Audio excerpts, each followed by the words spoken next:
రవి మాట్లాడు రవి. అసలు ఎలా బిహేవ్ చేస్తున్నావు? నిన్నే అడుగుతున్నా. తాగి డ్రైవ్ చేయటం ఏంటి? ఏమైనా ఏంటి జరిగితే ఏంటి చేస్తాను అంతేగా. ఎవరికి ఏ ప్రాబ్లం ఉండదు. ఎలా ఉంటే వాడివి ఎలా అయిపోతున్నావు రవి? ఎలా ఉంటే నీకెందుకు? శశి చెప్పేది కూడా కొంచెం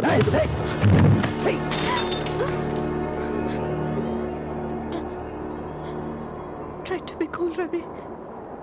కూల్ మీకన్నీ కూల్గా క్యాజువల్గానే ఉంటాయి. లవ్కి ఫ్రెండ్షిప్కి మాకు తేడా తెలియదు. మాకు అంత నాలెడ్జ్ కూడా లేదు. పరిస్థితిని అర్థం చేసుకో రవి.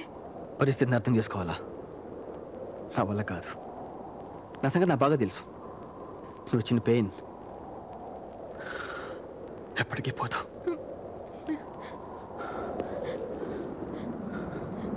నా డ్రీమ్స్, నా డిజైర్స్, ఇంట్రెస్ట్ మొత్తం పోయి. Because of you. Because of you. But you can't love. You can't love me. Right. Right. I love you. Yes, I love you.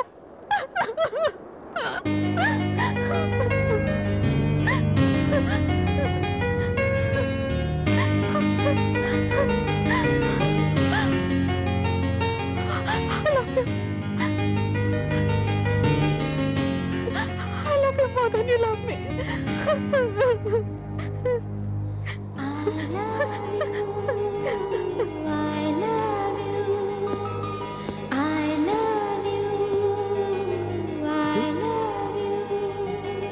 నీ మనసులో ఎంతో ప్రేమ పెట్టుకొని నన్ను ఎందుకు ఇంత టార్చర్ పెట్టావు?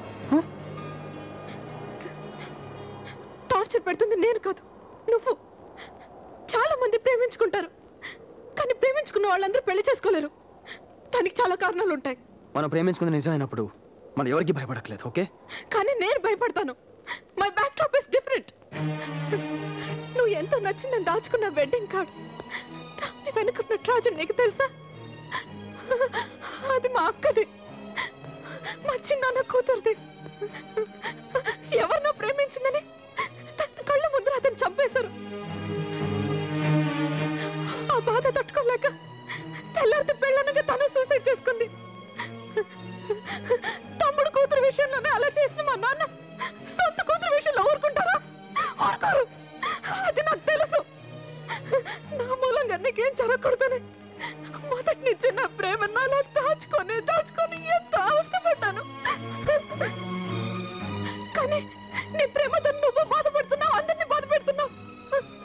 అర్థం చేసుకోరా, ప్లీజ్ అర్థం చేసుకో. I'm sorry, I'm very sorry.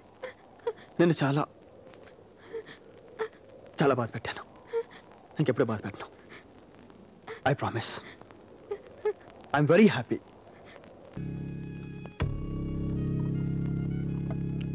మరి నాతో ఎంగేజ్మెంట్కి ఎందుకు ఒప్పుకుంది? అప్పుడే చెప్పచ్చుగా. అది కాదండి, శశి పాప చాలా సెన్సిటివ్. ఎవరికి ఏమి చెప్పు. శశి గురించి మీరు నాకు